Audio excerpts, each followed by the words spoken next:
मित्रांनो, तुमचं पुन्हा एकदा GB स्टोरी टेलर या यूट्यूब चॅनलवर स्वागत आहे. आजच्या आपल्या गोष्टीचं नाव आहे चकवा. लेखक नरेश धोटकर. पण गोष्ट सुरू करण्याआधी जर कोणी या चॅनलवर पहिल्यांदाच आलेले असाल तर त्यांनी ह्या चॅनलला सबस्क्राईब करायला विसरू नका. चला तर मग अजिबात वेळ न घालवता गोष्टीला सुरुवात करूया.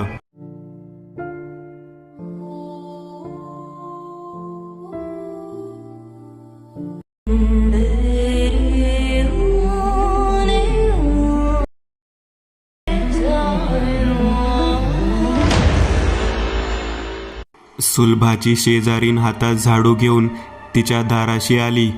झाडू उगारून तिने धापा टाकत सुलभाला विचारले, कुठे आहे तो तुआ त्यो लाडाचा लेक राजा? सुलभाने तिला आश्चर्याने विचारले, पण जनाबाई, असं केलं तरी काय हो माझ्या राजूने? जनाबाई हातात झाडू धरून दारातच बसली. जरा दम घेत तिने म्हटले, आहो काय सांगू माय तुले बिचारे. आव तू ह्या लाडक्या लेकानं मले पळवून थकवून टाकलं. त्यानं तर माया पायाचे पार धिरडे काढून टाकले न गोबया. सुलभा हनवटीवर हाताचे बोट टेकवत म्हणाली, ते कसं काय? जनाबाई म्हणाली, आव काय सांगू तुले माय, तू या लेकानं माया अंगणात वायू घातलेले ते वचलुले आण ते खाऊन पयाला, आणि त्याच्या मागं म्या खूप धावली ग बिचारे. म्हणत ती पायाचा गुडघा चोळायला लागली. ते ऐकून सुलभाच्या कपाळावर आठ्या पडल्या. रागात ती म्हणाली, ह्या कार्ट्यामुळे मी तर पुरती बेजार झाली आहे. येऊ दे त्याला आता, बघाच आता मी कशी बदडते ते. त्यावर जनाबाई काकुळतीला येऊन म्हणाली, नाही व बिचारे, त्याला मारू बिरू नगस. रागामंदी तुया लय हात चालते. आगो लहान आहे त्यो. सुलभा रागात म्हणाली, लहान कसला राहिलाय तो? चांगला 10 वर्षाचा घोडा झालाय ना त्यो. ते काही नाही, मी आजच याचा फैसला करून त्याला माझ्या भावाकडे पाठवते की नाही बघाच तुम्ही. जेव्हा बघाव तेव्हा याचीच तक्रार घेऊन कुणी ना कुणीतरी रोजच माझ्या दारात तक्रार घेऊन येतेच. आता पार कंटाळा आलाय मला याचा. जनाबाई म्हणाली, तो परगावले गेला तर मायेती कोण खाई व बिचारे. नरमाईने घे आणि लवकर वापिस आणशीन व त्याले. त्यावर सुलभा काहीच बोलली नाही. जनाबाई काठी टेकत बाहेर निघून गेल्यावर सुलभा पण आत गेली. सुरेश रात्री कामावरून घरी परत आल्यावर राजूने दुपारी केलेल्या प्रतापाची सारी घटना सुलभाने त्याला कथन केली आणि रागात म्हणाली, हा राजू ना उद्या माझ्या नजरेसमोर नको. सुरेश कपाळावर आठ्या आणून म्हणाला, मग मी काय करू म्हणतेस? सुलभा म्हणाली, काही फारसं करायचं नाही तुम्हाला. राजूच्या शाळेला उन्हाळ्याच्या सुट्ट्या लागल्या आहेत आणि उद्या तुम्हालाही सुट्टी आहे. राजूला उद्याच नरखेडला मधुदादाकडे घेऊन जा. तो राहील तिथे महिनाभर आणि वहिनीच्या हाताखाली सरळ येईल तो. म्हणजे मला घरात शांतता तरी मिळेल. सुरेश आश्चर्याने म्हणाला, असं तू म्हणतेस? बघ बरं, 2च दिवसात तूच म्हणशील त्याला परत घेऊन या म्हणून.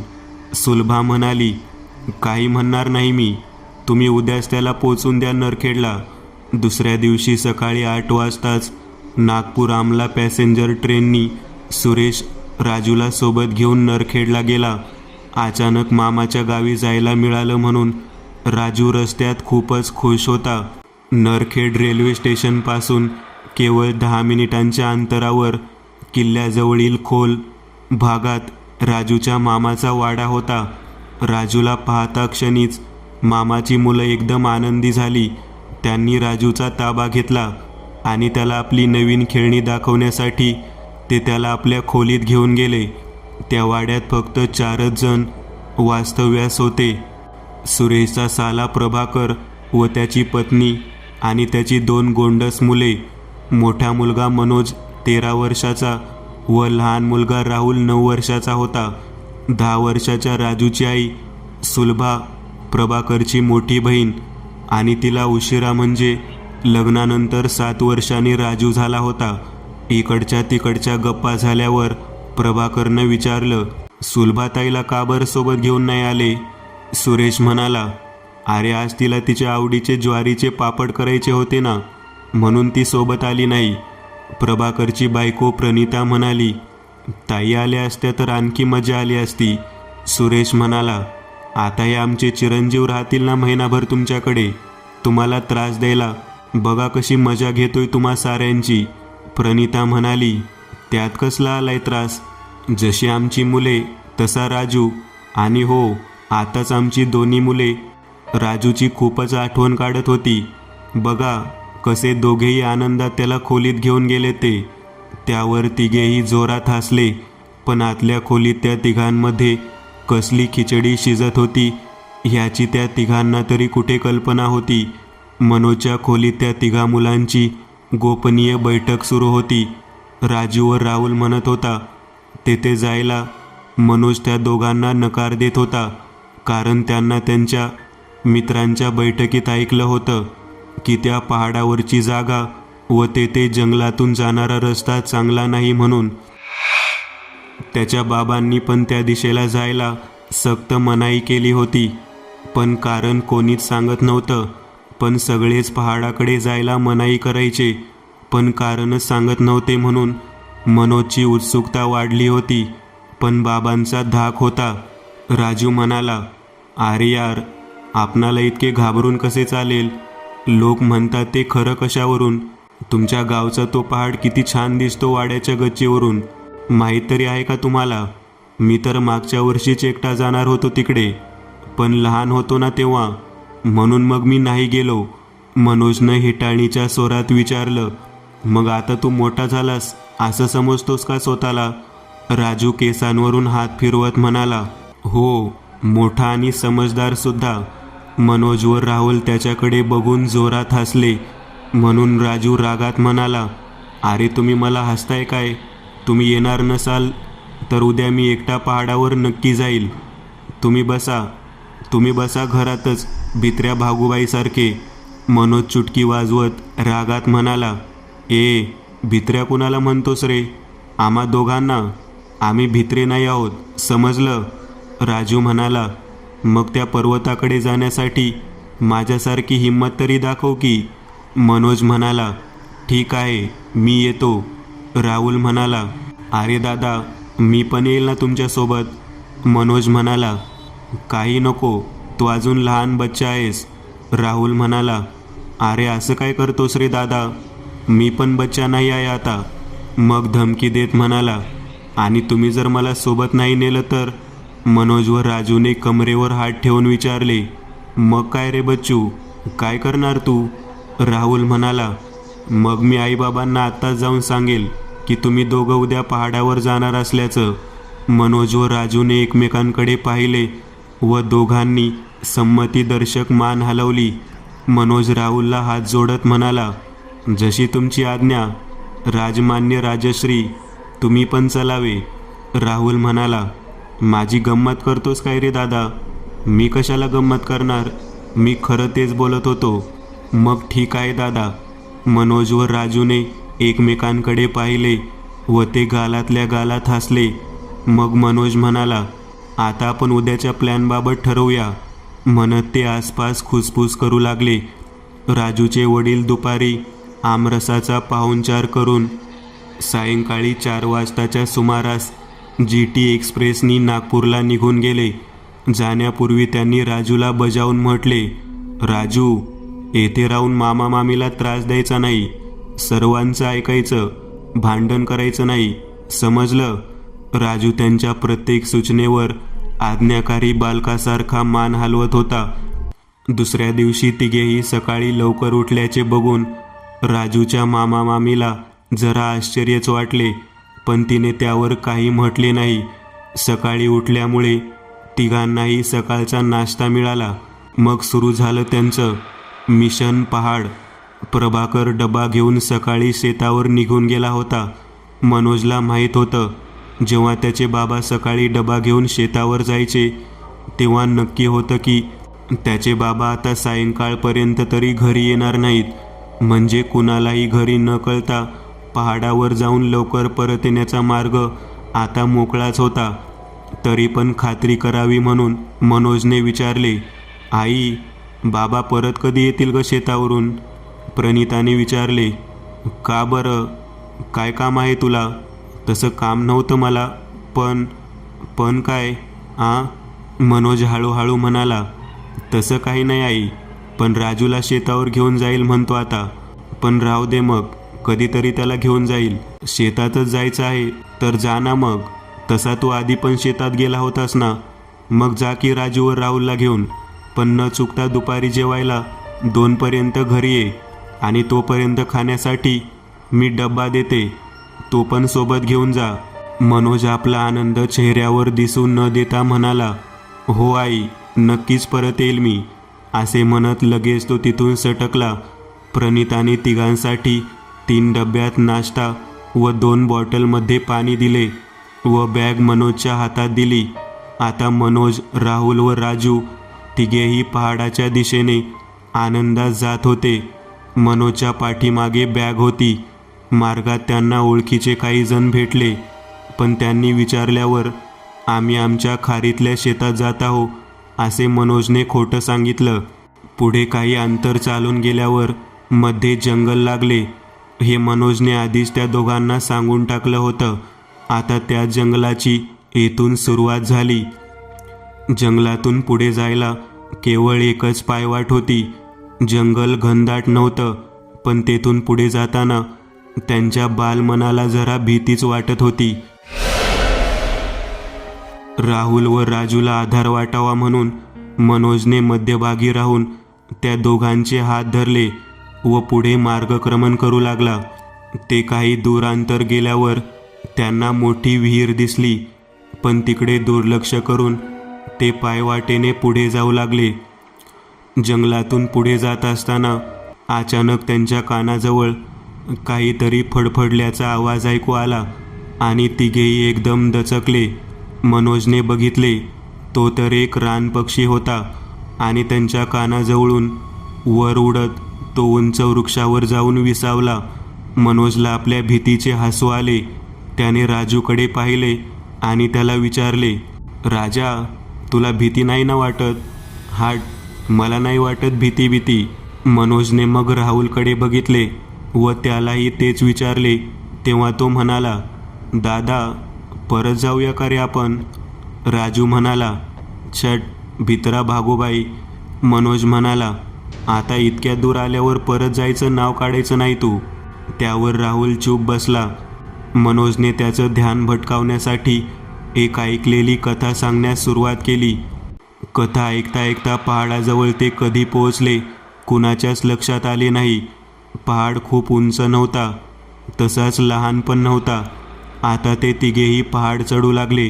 पहाडाच्या टोकावर पोहोचल्यावर हश हुश करून ते जमिनीवर बसून जरा विसावले.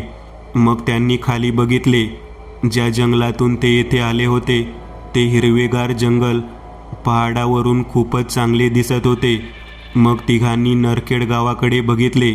पहाडावरून ते गाव खूपच छोटे दिसत होते.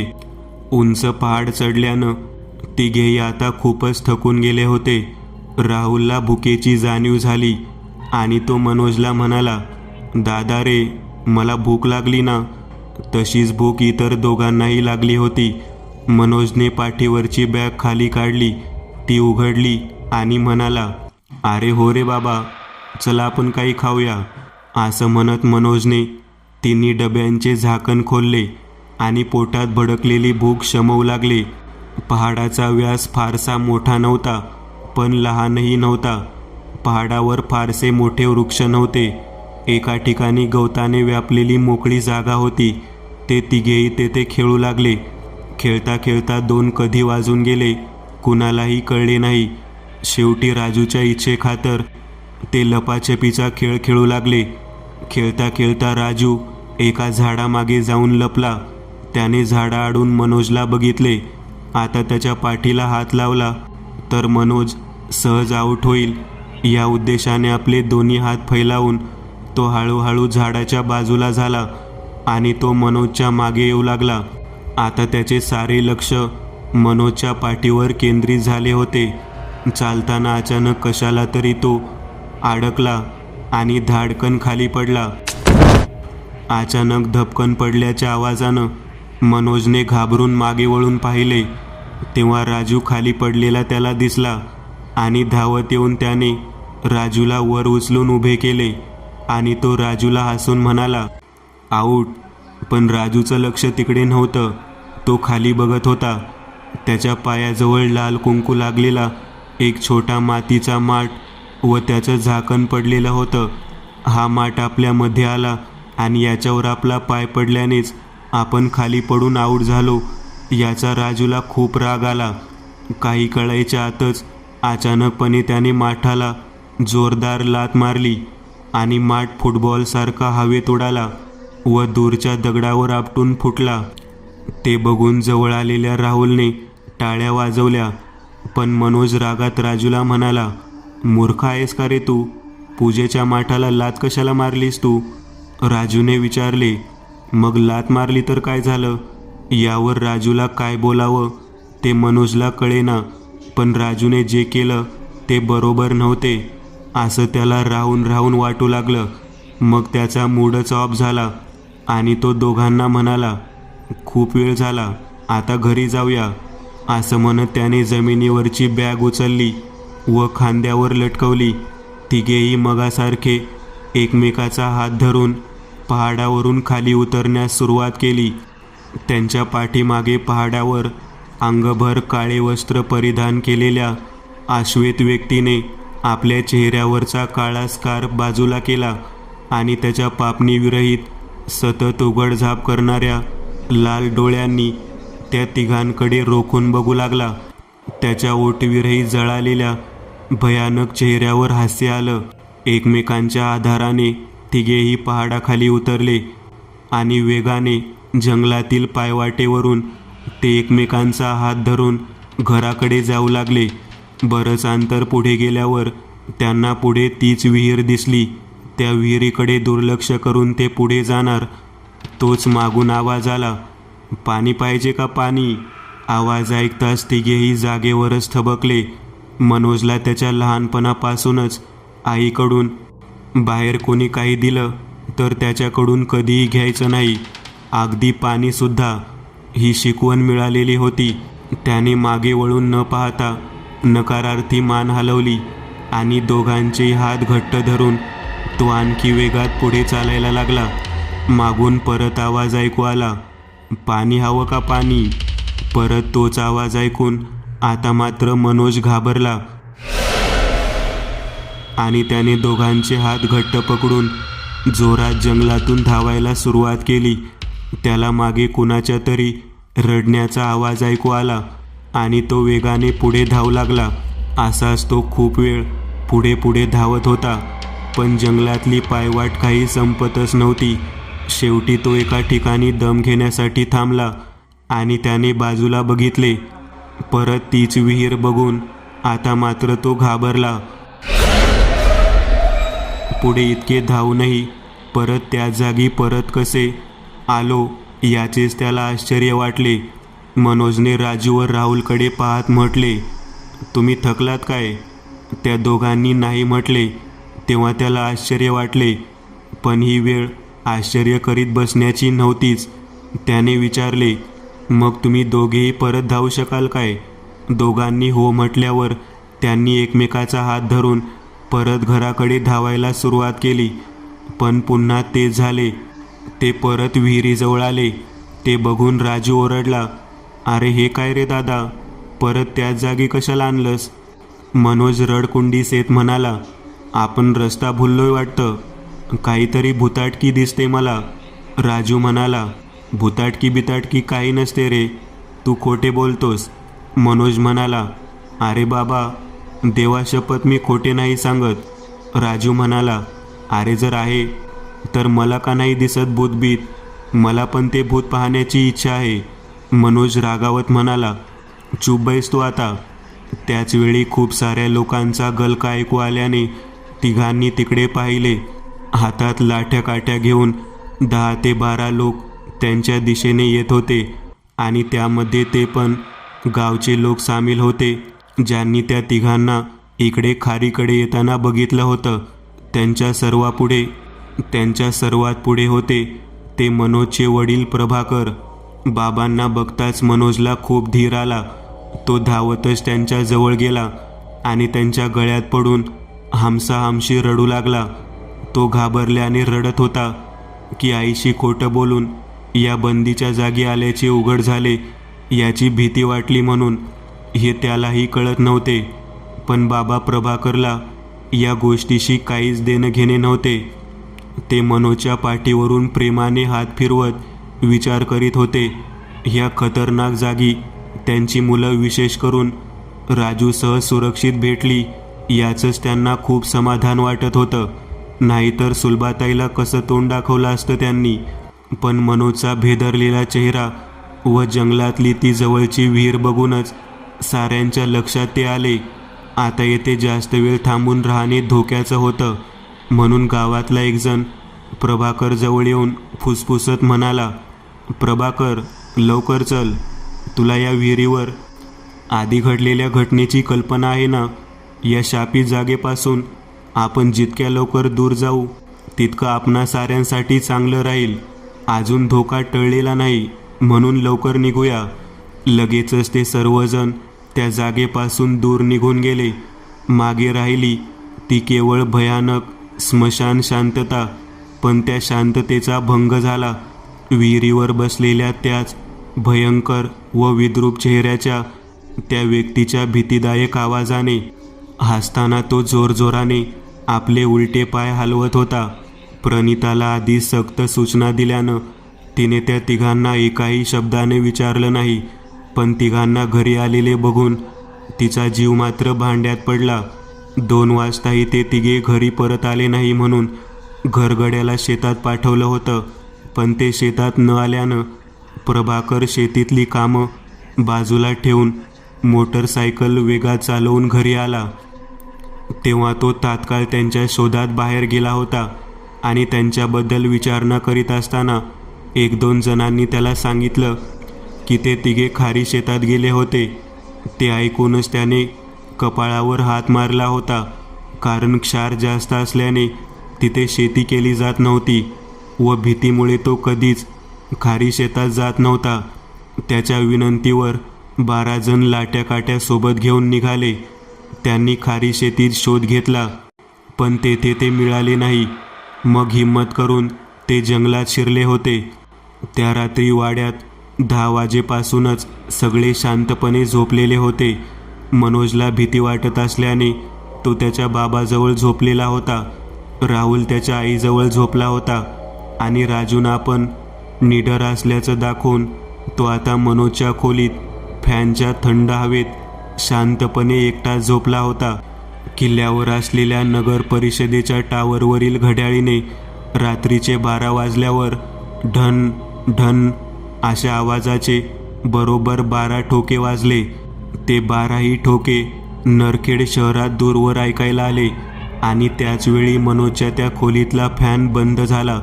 राजूला गरमी वाटत असल्याने त्याचे डोळे आपोआप उघडले. त्याला फॅन बंद झालेला दिसला. त्याचवेळी खुल्या खिडकी बाहेरून आवाज ऐकू आला, राजा, ए राजा, बाहेर ये. अरे हा तर मनोज दादाचा आवाज ऐकू येतो. इतक्या रात्री हा मला कशाला आवाज देत आहे? असे मनाशी म्हणत तो पलंगावरून उठला आणि नाईट लॅम्पच्या प्रकाशात तो खिडकीजवळ गेला. बाहेर काळाकुट्टा अंधार पसरला होता आणि रातकिड्यांचा किरकिर आवाज तेवढा ऐकू येत होता. त्याने खिडकीतून बाहेर पाहिले. मनोज त्याला खिडकी बाहेर उभा असलेला दिसला. राजूने त्याला विचारले, काय रे मनू दादा, इतक्या रात्री तू बाहेर काय करतोस? मनोज म्हणाला, अरे तुला खोलीत गरम वाटत नाही काय? बाहेर बघ कशी मस्त थंड हवा आहे. ये थोड्या वेळासाठी वाड्याबाहेर. थांब हां, मी आलोच. असं म्हणत तो खिडकीच्या बाजूला झाला आणि लगेच त्याने खोलीचे दार उघडले. वाड्यातला दिवाणखान्याचं दार उघडून तो अंगणात आला. बाहेरचं अंगण मोकळं होतं. पलीकडे मुख्य दरवाजा तो आतून बंदच होता. त्यानं मुख्य दारावरची कडी खोलली आणि दरवाजा उघडला. बाहेर रात्रीच्या किरण अंधारातही मनोज मात्र त्याला स्पष्ट दिसत होता. भली मोठी जांभाई देत राजू म्हणाला, कुठे आहे रे थंड हवा? माझ्याशी गंमत करतोस काय? मनोज म्हणाला, तुझी गंमत कशाला करील रे मी राजा. चल आता आपण बाहेरच्या विहिरीचं थंड पाणी प्यायला जाऊया. राजू आश्चर्याने म्हणाला, अरे वेडबीड लागले का तुला? एवढ्या रात्री घरच्या विहिरीचं पाणी सोडून बाहेरच्या विहिरीचं पाणी प्यायला चल म्हणतोस? मी नाही येत, जा. मनोजनं राजूला निर्वाणीच विचारलं. पाणी हवंय का? राजू ठामपणे म्हणाला, नको मला पाणी. परत मनोजने विचारलं, पाणी हवंय का? पण मनोजचा आवाज खोल विहिरीतून येत असल्यासारखा आला. राजू परत ठामपणे म्हणाला, नको मला पाणी. मग रागात त्याने म्हटले, असं वारंवार विचारून जर तुम्हाला त्रास देशील तर मी आताच मामा मामीला तुझं नावच सांगतो. बघच तू आता. पण त्यापूर्वी मी तुलाच आता सुतवल्याशिवाय राहणार नाही.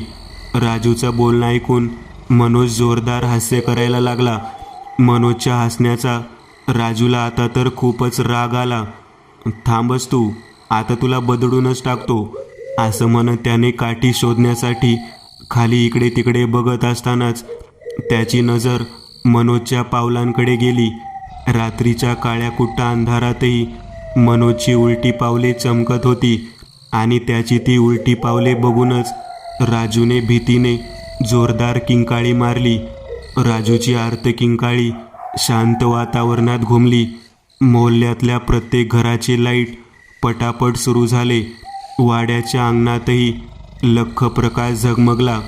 हॉलच्या उघड्या दारातून प्रभाकर, प्रणिता, मनोज व राहुल सारे लगेच धावत बाहेर आले आणि समोरचं दृश्य बघूनच मोहल्ल्यासह सारेजण अवाक झाले.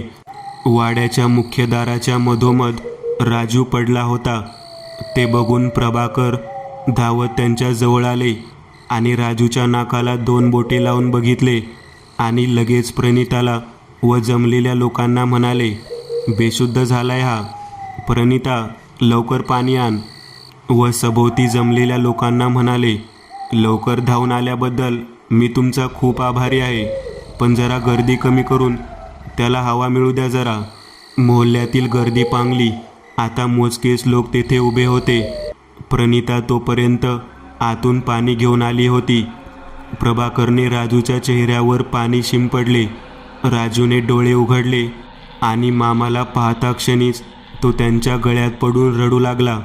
मामाने राजूच्या पाठीवर प्रेमाने हात फिरवत विचारले, रडायला काय झालं राजू? राजू रडतच म्हणाला, मामा, मनूदादाचा पाय. प्रभाकरने आश्चर्यानं राजूला विचारले, काय झालं? काय झालं मनोजच्या पायाला? राजूनं रडत सांगितले, मनूदादाचा पाय वाकडा झालाय. प्रभाकरने विचारले, पण त्याला तर काहीच झालं नाही. मग त्यांनी मनोजला आवाज दिला, मनू, इकडे ये बरं.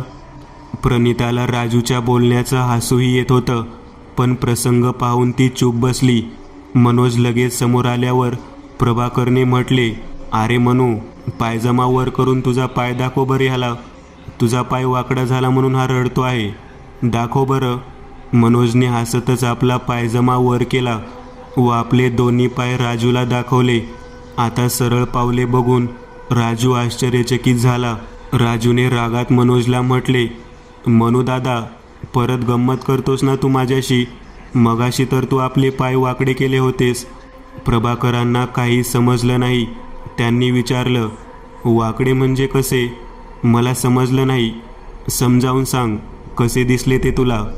राजू मनोजच्या पावलावर हात ठेवून म्हणाला, ही बोटे ना मागे गेलेली होती. आणि मग टाचीला हात लावून म्हणाला, आणि हा भाग समोर होता. राजूचं बोलणं ऐकता क्षणी सारे चिडेचूप झाले आणि राजू निरागसपणे म्हणतच होता, आणि मामा, हा मनूदादाने मला थंडी हवा घेण्यासाठी बाहेर बोलावलं. मी फॅन बंद असल्याने खोलीत गरम वाटत होतं म्हणून मी बाहेर आलो. तेव्हा हा मला बाहेरच्या विहिरीवर पाणी प्यायला चल म्हणत होता. राजूचं बोलणं ऐकूनच सारेच घाबरले. प्रभाकर सहित मामी पण घाबरल्या, कारण मनोज तर घरातच झोपून होता. राजूच्या किंकाळीने तो सुद्धा उठून त्यांच्यासोबतच बाहेर आल्याचं साऱ्यांनीच बघितलं होतं. आता राजूला तरी कोण समजावून सांगणार की त्याला भेटलेला तो मनोज नव्हताच, तर तो होता एक चकवा. मित्रांनो, आज पुरतं एवढंच. तुम्हाला जर काही गोष्ट आवडली असेल तर नक्की लाईक करा. तुमच्यापैकी बरेचसे जण व्हिडिओ लाईक न करताच पळून जातात, पण हा जर व्हिडिओ तुम्ही लाईक केला तर मला जरा बरं वाटेल आणि असेच भारी भारी व्हिडिओ बनवायची माझ्यात एनर्जी येईल. त्यामुळे नक्की लाईक करा. आणि अजूनही कोणी या चॅनलला सबस्क्राईब केलेलं नसाल तर लगेच सबस्क्राईब करून टाका. आणि बाजूची घंटी ती मात्र दाबायला विसरू नका. देवाची घंटी आहे ती. चला तर मग पुन्हा भेटूया अशीच एक आगळी वेगळी गोष्ट घेऊन पुढच्या